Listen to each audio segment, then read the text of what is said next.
오늘 말씀의 제목 따라하겠습니다. 왜 하필 낙이었을까? 자신의 MBTI를 아는 사람 한번 손 들어 보실래요? 자신의 MBTI를 난 알고 있다. 예. 제가 저의 MBTI를 얘기를 한 적 있나요? 나는 I다. 손 들어 보세요. I. 손 내리고. 나는 E. 나는 좀 외향적이다. 저는 I입니다. 그리고 저는 ISTP예요. 혹시 나도 ISTP다. 진짜요? ISTP 손 들어 보세요. 도훈이 ISTP예요? ESTP예요? 하람스 ISTP예요? 아니에요? ISTP.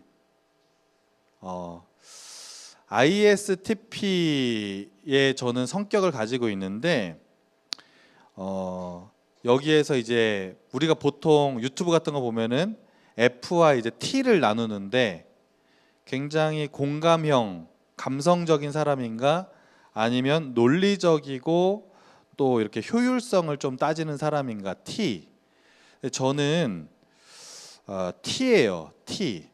공감을 못하는 건 아닌데 굉장히 감정보다는 논리적으로 이렇게 좀 이렇게 판단하고 이렇게 분석하고 또 효율성을 저는 이제 굉장히 중요하게 생각합니다.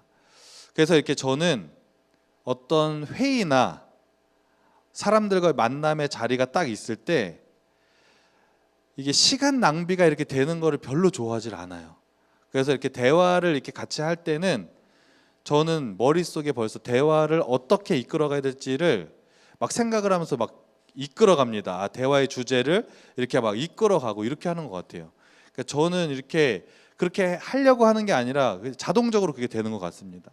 그리고 불필요한 대화를 오랫동안 막 이렇게 질질 끌고 이렇게 하는 거를 별로 안 좋아하는 것 같아요. 그래서 딱 효율적인 거를 저는 굉장히 중요합니다. 그래서 효율적인 거를 제가 언제 좋아하나 이렇게 봤더니 가끔씩 우리 옆에 김밥 천국이 있잖아요. 그럼 밥 먹으러 점심시간에 김밥 천국을 간다. 저는 효율적인 걸 좋아해요. 그럼 제가 어떻게 갈까요? 김밥 천국 갈 때, 밥 먹으러 갈 때 저는 어떻게 하고 갈까요? 에? 미리 전화. 맞았어요. 저는 미리 전화를 해서 주문을 우리가 몇 명에서 뭘 먹을 겁니다 하고 해놓고 딱 이제 나올 때쯤에 딱 가서 먹는 걸 너무 좋아합니다. 그래서 시간을 잘 아낄 수 있도록. 그래서 사진을 하나 딱 보여주시면은 이게 이제 저의 어린 시절의 모습입니다. 그러니까 그림으로 제가 AI에 부탁한 거예요. 이게 어떤 장면이냐면 초등학교 4학년 운동회 때의 일이에요. 이게 뭐냐면 장애물 달리기를 하는 모습입니다. 저는 어디에 있는 사람이 저일까요? 맨 앞에 달리고 있는 사람. 그러니까 어렸을 때 장애물 중에서 저 책상들이 쫙 놓여 있었고 저기에 책가방이 다 올려 있었어요. 장애물 달리기를 할 때 책상 위에 있는 책가방을 하나씩 들고 뛰는 건데 다른 사람들은 그 자리에서 이렇게 메고 있을 때 저는 어떻게 했을까요? 일단 들고, 제가 예전에 한번 얘기한 것 같은데, 그죠? 저는 이 책가방을 들고 그 자리에서 메는 게 아니라 뛰면서 맸어요. 그러니까 이거를 제가 생각할 때 난 어릴 때부터 되게 효율적인 사람이었구나. 왜냐면 선생님들이 그 자리에서 매야 된다는 얘기를 안 했거든요. 그래서 제가 이 장애물 달리기 몇 등 했을까요? 1등 했어요. 달리기 되게 느려서 맨날 꼴등 했는데 장애물 달리기는 제가 1등 했던 기억이 아직도 나는 것 같습니다. 사진 내려주시고. 여러분, 우리가 인생을 살면서 저 같은 꼭 T의 성향을 가진 사람뿐만 아니라 어떤 사람이든지 효율적인 거를 싫어하는 사람은 없을 거예요. 비합리적이고 비효율적인 어떤 누군가의 지시나 또 선배나 직장 상사가 그런 것들을 지시했을 때 그런 걸 좋아하는 사람은 없겠죠. 좀 더 효율적으로 일을 하거나 공부할 때도 좀 더 효율적으로 공부하는 것을 우리는 다 좋아합니다. 그런데 성경을 읽다 보면 너무나 많은 부분에서 생각보다 굉장히 비효율적인 얘기들이 나올 때가 너무나 많이 있어요. 여러분, 이 세상을 창조하신 하나님이 능력이 너무나 많으신데 하나님이 하시는 일들을 가만히 보면은 야, 하나님이 왜 이렇게 일을 하실까라는 의문이 들 때가 여러분 있습니다. 대표적으로 홍해 바다의 사건이에요. 여러분 다 아시죠? 홍해 바다. 그러니까 이걸 읽을 때마다 홍해 바다 앞에 이스라엘 백성들이 애굽에서 나와서 홍해 바다에 딱 가로막혔어요. 뒤에는 애굽의 병사들이 막 죽이려고 쫓아옵니다. 그러니까 막 백성들은 불안해하는데 하나님이 홍해 바다를 갈라서 건너가게 하셨다. 우리가 다 알고 있는 얘기잖아요. 근데 생각해 보면 굳이 홍해 바다를 가르지 마시고 차라리 그냥 다른 길로 그냥 가게 하셨으면 더 효율적이고 더 그냥 두렵지도 않고 좋지 않을까 이런 생각이 들 수 있죠. 노아의 방주, 노아의 가족들이 120년 동안 배를 만들었다. 그리고 비가 왔다. 가족들이 타서 살았다. 그럼 왜 120년 동안 하나님 만들게 하시냐고요. 그냥 왜 노아의 가족들만 그 배를 만들어야 돼요? 그냥 동네 사람들 그냥 일 잘하는 기술자들 다 불러다가 그냥 빨리 그냥 만들어서 그냥 배 타게 하면 되잖아요. 그러니까 이런 거를 볼 때 하나님은 왜 꼭 그렇게 하셔야만 했을까? 인간의 생각으로 볼 때는 굉장히 비합리적이고 비효율적으로 보인다는 것이죠. 여리고성을 무너뜨린 이야기. 하나님이 가나안 땅에 딱 들어갈 때 너무나 거대한 여리고성이 앞에 있는데 그거를 무너뜨리시는데 매일매일 한 바퀴씩 돌래요. 그리고 7번째 되는 날에 7바퀴를 돌라고 하십니다. 그리고 여리고성을 무너뜨립니다. 아니 그냥 하나님 능력이 있으신 분이니까 그냥 지진 막 일어나게 하셔서 그냥 여리고성 무너뜨릴 수 있잖아요. 왜 굳이 여리고성을 매일 한 바퀴씩 힘들게 돌게 하시고 7째 날에는 7바퀴를 돌게 하셔서 그것을 무너뜨리실까? 인간의 생각으로 볼 때는 너무 비효율적인 일들입니다. 그런데 이런 하나님이 하시는 일들을 보면 그 일들에는 하나님의 다 계획이 있고 하나님의 의도가 있다는 것을 우리가 볼 수 있습니다. 여러분, 오늘 본문에도 우리가 상식적으로 이해할 수 없는 그런 예수님의 행동이 잘 나오게 됩니다. 오늘은 종려주일이죠. 여러분 어려서부터 종려주일 많이 들어봤는데 종려주일이 뭐죠? 아시는 분? 종려주일.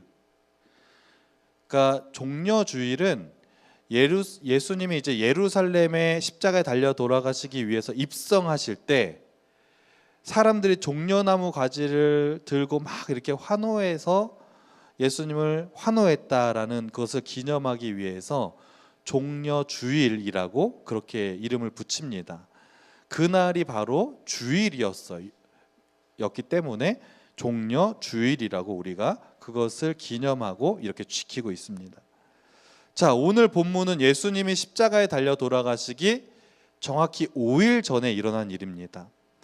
예수님이 이제 십자가에 달려 돌아가시기 위해서 여리고라는 동네에서부터 쭉 해서 예루살렘까지 이제 이동을 하시다가 벳바게라는 지역에 도착을 하셨습니다.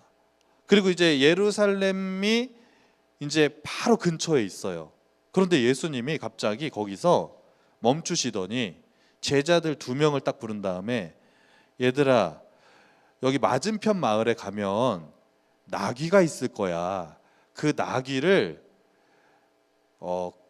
끈에 이렇게 묶여 있을 텐데 풀어가지고 나에게 좀 가지고 와라 이렇게 말씀을 하십니다. 그래서 예수님이 그러시는 거예요. 또 그런데 혹시 누군가가 그 왜 풀어가느냐라고 묻거든 주께서 쓰시겠다 합니다라고 이렇게 얘기하면 허락해 줄 거다라고 얘기를 합니다. 제자들은 왜 나귀를 예수님이 가져오라 그러시지? 이해가 안 갔어요. 뭐 예루살렘에 이제 들어가실 때 막 다리가 아프셔가지고 뭐 나귀를 좀 타고 가시려고 하나 왜 그러시지? 그러면서 거기에 진짜로 예수님 말씀에 순종해서 맞은편 마을에 딱 들어갔더니 저 앞에 나귀 2마리가 딱 묶여 있는 겁니다. 어미 나귀, 새끼 나귀. 그래가지고 예수님 말씀대로 가가지고 이제 나귀를 이제 끈에 묶여 있으니까 이렇게 정말 풀었어요. 그랬더니 그 옆에 있던 사람들이 아니나 다를까 진짜로 그거 왜 푸는 거요? 라고 물어보는 거예요. 그래서 예수님이 말씀하신 대로 예수님 뭐라 그러라 그랬죠? 네, 주가 쓰시겠다 합니다 라고 이렇게 얘기했더니 바로 그냥 그래요? 그럼 가져가세요. 그러면서 바로 이제 허락을 해줍니다. 그리고 그 나귀 2마리를 예수님 앞으로 딱 끌고 와서 제자들이 자기의 겉옷을 벗어서 나귀 위에 이렇게 올려놨습니다. 그 다음에 예수님이 나귀를 이제 타고서 예루살렘에 들어가시는 장면인데 2마리의 나귀 중에서 새끼 나귀를 타시는 거예요. 그리고 새끼 나귀를 타고 이제 예루살렘의 성을 이제 통과하면서 이제 들어갈 때 그때가 언제였냐면 6월절, 우리나라로 치면 막 설날 같은 가장 큰 명절, 사람들이 예루살렘에 예배하기 위해서 가장 많이 몰려들 이때 예수님이 예루살렘에 오셨대라는 소문을 듣고 예수님이 예루살렘에 들어가는 입구에 사람들이 구름대처럼 몰려들었습니다. 그리고 예수님을 환영하기 위해서 종려 나무가지를 꺾어서 막 환호하고 자신의 겉옷들을 벗어서 예수님이 지나가시도록 이렇게 깔아서 예수님을 환영하는 장면이 오늘 본문에 나오는 장면입니다. 자, 이 장면을 볼 때 우리는 그냥 이 얘기를 예전부터 들어서 알고 있지만 쉽게 납득이 안 가는 부분이 또 있습니다. 비상식적인 일들. 자, 예수님이 이제 구원자로 이 땅의 왕으로 예루살렘에 딱 입장하시는데 그냥 멋있게 그냥 걸어서 가시든지 아니면 이왕 동물을 타실 거면 멋진 말을 타고서 딱 가시면 너무 좋을 텐데 왜 하필 나귀일까? 그것도 어미 나귀와 새끼 나귀가 있는데 사람들이 한 번도 타지 않은 새끼 나귀를 예수님이 타고 거길 들어가셨을까? 그냥 딱 우리 인간의 생각으로 볼 때는 쉽게 잘 이해가 가지 않습니다. 사진을 한번 보여주시면, 자, 왼쪽에 있는 게 이제 군마, 군대에서 타는 말, 멋있어요, 안 멋있어요? 저거 타면 되게 빠르겠다. 자, 멋있는 말. 왼쪽에는 나귀, 당나귀라고 하죠. 나귀인데 작은 나귀 새끼를 이렇게 비교한 것입니다. 자, 두 동물의 특징이 있는데 딱 봐도 알겠지만 몸집도 훨씬 말이 크고 다리도 말이 길고 나귀는 다리가 좀 짧습니다.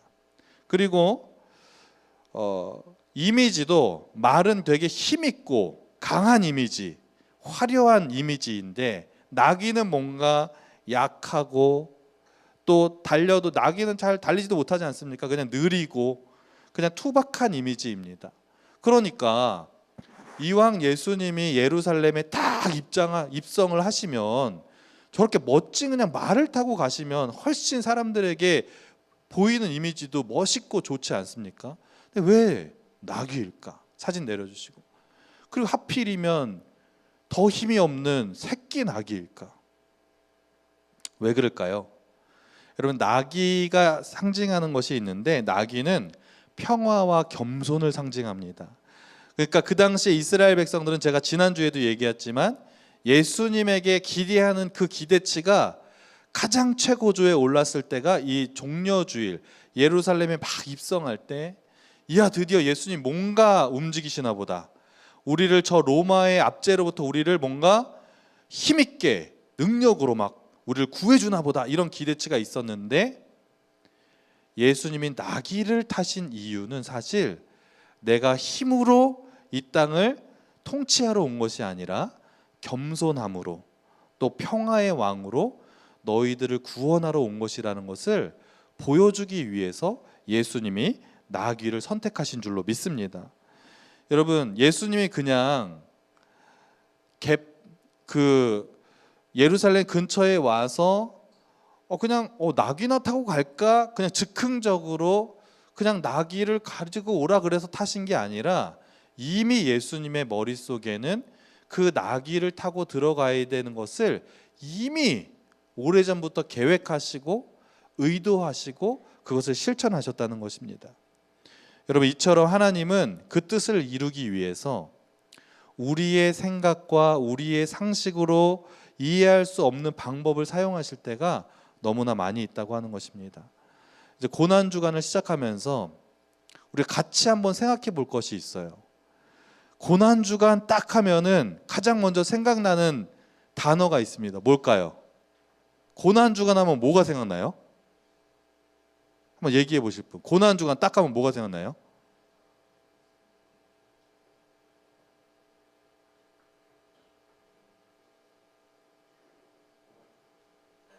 유민이. 고난 주간 하면 뭐가 생각나요?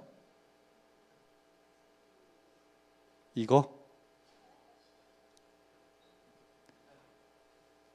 데이. 고난 주간 뭐가 생각나요? 부활절 생각나요? 아, 다음 주 아싸 부활절 계란 먹는 날. 근데 고난 주간만 하면은 뭘 설치를 하고 앞에 막 밖에 보면은 거기에 막 못도 박혀 있는 거, 그거 뭐죠? 십자가. 고난 주간 하면 이제 십자가가 이제 있는데, 자, 질문할게요. 예수님이 고난 주간에 이제 주간을 이렇게 지내면서 이제 결국에는 십자가에 달려 죽으셨잖아요. 근데 예수님이 죽으실 때 십자가에 달려 죽으신 것도 계획이었을까 아니면 우연이었을까? 계획이었다 손 들어보세요. 손 내리고. 우연이었을 것 같다. 그 당시 예수님이 죽으시는 모습을 보면은 간략히 설명하면은 가룟 유다가 예수님을 배반합니다. 은 몇 냥에 팔죠? 30냥에 팔아요. 그리고 예수님이 군사들에 의해서 밤에 체포됩니다. 재판을 받게 되고 그 다음에 채찍을 맞고 끌려가서 골고다 언덕에 끌려가서 십자가에 달려 죽으시잖아요. 그러면 우리의 생각에는 마치 예수님이 사람들에 의해서 그냥 어찌 하다 보니까 그냥 십자가라는 그 당시에 처형이 있었고 그냥 거기에서 그냥 죽으셨나 보다라고 생각할 수 있지만, 십자가의 죽으심도 오래전부터 계획된 하나님의 계획과 의도였다는 것입니다. 근데 여러분 생각해 보세요. 근데 왜 꼭 십자가였을까? 아니, 예수님이 우리를 구원하시기 위해서 죽으셔야 되는 건 맞아요. 우리 죄를 대신할 수 있는 죄가 없으신 분이 있어야 되는데 예수님밖에 없었고, 그래서 예수님이 이 땅에 오셔서 죽으셔야 되는데 왜 굳이 꼭 십자가라는 곳에 달려서 그렇게 힘들고 고통스럽게 죽으셨을까 생각해 본 적 있어요? 아니, 우리 생각에는 그냥 교수형을 당하셔서 그냥 차라리 그냥 너무 죄송하지만 십자가보다는 그냥 덜 고통스럽게 그냥 목 매달아서 이렇게 죽으시면은 그냥 좀 고통이 짧게 그냥 금방 죽으시고, 근데 어쨌든 우리를 위해서 죽으시는 거잖아요. 그러니까 좀 더 이왕 죽으실 거 좀 고통스럽지 않게 좀 십자가에 막 6시간씩 매달려서 그 죽는 게 너무 힘들잖아요. 그러니까 그렇게 말고 좀 고통이 좀 짧게 죽으실 수는 없었을까? 이런 생각 해보시지 않았습니까? 그 당시에 여러분 왜 십자가의 그 처형이 왜 그렇게 고통스럽고 힘들었냐면, 일단 십자가에 달릴 때 어떻게 달리는지 아십니까? 그러니까 팔 벌리고 그건 아는데, 그거 말고 그 전에 하는 게 있어요. 그 전에 뭐 해요? 채찍 맞죠? 가시면류관은 그 당시에 모든 사람이 다 가시면류관 쓰는 건 아니에요. 채찍에 맞는 거는 그 당시에 최고의 형벌인 십자가형의 과정 중에 하나는 채찍에 먼저 맞고, 굉장히 몸이 이제 거의 막 이제 만신창이가 된 상태에서 십자가에 달리는 건 맞는데, 가시면류관은 예수님을 조롱하기 위해서, 그 당시에 막 유대인의 왕이다 이러니까 예수님을 조롱하기 위해서 가시면류관을 씌운 거예요. 근데 십자가에 달리기 전에 하는 게 있어요. 뭘까요? 예? 그렇게 맞아. 십자가를 지고서 막 가야 되죠. 갔어. 간 다음에 십자가에 달리기 전에 해야 되는 게 있어요. 뭘까요? 예? 못 박기 전에 하는 게 있어요. 십자가를 땅에 박아요. 그거는 이제 세팅이 그렇지, 그럴 수 있지. 그 전에 뭘까? 뭐냐면 여러분, 옷을 다 벗겨요. 여러분, 십자가에 달릴 때 발가벗긴 채로 십자가에 달리는 거예요. 생각해 보세요. 고통도 고통인데 그 십자가 처형을 당할 때는 그냥 사람들은 못 오게 하고 그냥 처형하는 군사들 몇 명 가서 그냥 이렇게 십자가 그냥 처형하는 게 아니에요. 공개적인 자리에서 누구나 그 자리에 참석할 수 있고 수많은 사람들이 그걸 보는 자리에서 처형을 하는 거예요. 거기에는 예수님의 어머니도 오셨고 자기와 가장 가까웠던 친한 사람들이 거기에 다 같이 오는 거예요. 예수님은 남자의 육신을 입고 오셨는데 여자들도 많이 있는 거예요. 발개 벗고 십자가에 매달렸을 때 그 수치, 여러분 지금 여기 앞에서 갑자기 발가벗긴 채로 십자가에 달린다고 생각해 보세요. 고통도 고통인데 얼마나 그게 수치스럽고 모욕적입니까? 그 상태에서 못이 양손에 박히고 발바닥에 못이 박힌 상태로 매달리는데 얼마나 아프겠어요. 근데 이거는 쉽게 죽을 수가 없어요. 숨쉬기가 너무 어려워서 이게 매달려서 보통 이게 사람들이 하루 동안 안 죽고 고통스럽게 있다가 죽는 사람도 있고 심하게는 며칠씩 매달려 있다가 죽는 사람도 있대요. 예수님은 이미 너무나 많은 채찍에 맞고 고통스럽게 이미 피를 많이 흘리신 상태였기 때문에 6시간 달리셨다 죽으셨어요. 왜 그렇게까지, 다른 방법도 아니라 왜 굳이 그렇게 수치스럽고 모욕적이고 왜 그렇게 고통스럽게 예수님 죽으셔야 됐을까? 그냥 죽으시면 안 됐을까? 여러분 이런 생각해 보신 적 있지 않습니까? 어떻게 해요? 역시 대희가 설교를 듣는 자세가 벌써 달라요. 그냥 생각이 많아. 그리고 대답도 잘했어요. 우리 죄가 너무 크기 때문에, 대희 말로는 너무 크기 때문에 예수님이 더 고통스럽게 죽으셔야 될 수밖에 없었다라고 얘기하지만, 근데 사실은 그건 아니에요. 그냥 죽으시면 돼요. 그냥 죽으시면 우리의 죄를 사해 주시고 구원의 문을 열 수 있어요. 근데 왜 예수님이 굳이 십자가에 달려서 죽으셨을까? 아시는 분? 여러 가지 신학적인 이유들이 있습니다. 근데 그 중에서 가장 큰 이유 중에 하나가 뭐냐면 하나님의 사랑의 크기를 우리에게 보여주시기 위해서 그렇게 하신 거예요. 여러분, 우리가 이런 마음이 들 때 있죠. 하나님이 나를 진짜 사랑하실까?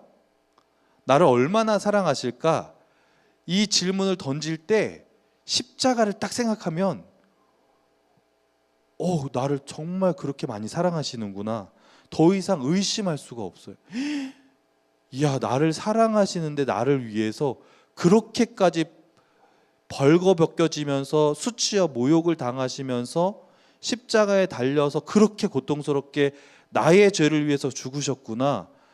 그렇게까지 나를 사랑하셨구나. 그래서 우리가 기도할 때 어떻게 기도해요?